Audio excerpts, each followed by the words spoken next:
আজকের মেনু আমড়া দিয়ে টকের ডাল আর সর্ষে পোস্ত দিয়ে পোনা মাছের ঝাল। এখানে টকের ডাল করার জন্য আগের থেকে আমি ডালটাকে সেদ্ধ করে রেখে দিয়েছি।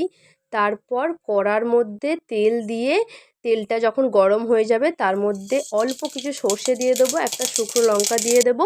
তারপরে আমড়াগুলো দিয়ে নুন আর হলুদ দিয়ে হালকা করে নেড়ে নেবো, হালকা করে কষাবো। হালকা করে কষানো হয়ে গেলে এদিকে আমার যে ডালটা সেদ্ধ করা আছে সেটা হালকা করে ডাল কাঁটা দিয়ে ঘেঁটে নেব। ঘেঁটে নিয়ে সেটাই আমড়ার মধ্যে দিয়ে দেব।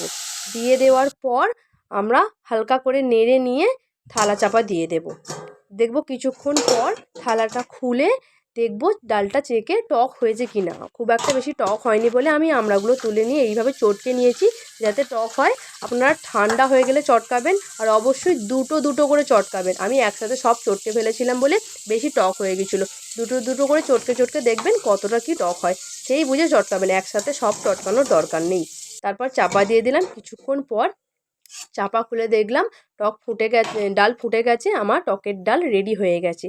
তারপর মাছের ঝাল করার জন্য এদিকে কড়ার মধ্যে মাছটা আমি হালকা করে ভেজে নিলাম। মাছটা যখন ভাজা হয়ে গেল একটা জায়গার মধ্যে সেটাকে তুলে নিলাম। তারপর ওই কড়ার তেলের মধ্যেই হালকা করে কালা জিরে, একটা টমেটো আর কয়েকটা কাঁচা লঙ্কা দিয়ে দিলাম। তারপর এখানে সর্ষে পোস্ত জিরে তিল একেবারে অল্প অল্প, যেহেতু আমার মাত্র 3 পিস মাছ, খুব স্লাইট পরিমাণ মশলা আমি বেটেছি, দিয়ে এটা কড়ার মধ্যে দিয়ে দেব। তার মধ্যে নুন হলুদ দেব, কাশ্মীরি লঙ্কা দেব অল্প করে রং হওয়ার জন্য। যখন মশলাটা ফুটে যাবে আগের থেকে ভেজে রাখা মাছ আমি এর মধ্যে দিয়ে দেব। একটু ফুটে যাওয়ার পর এটা আমার রেডি হয়ে যাবে।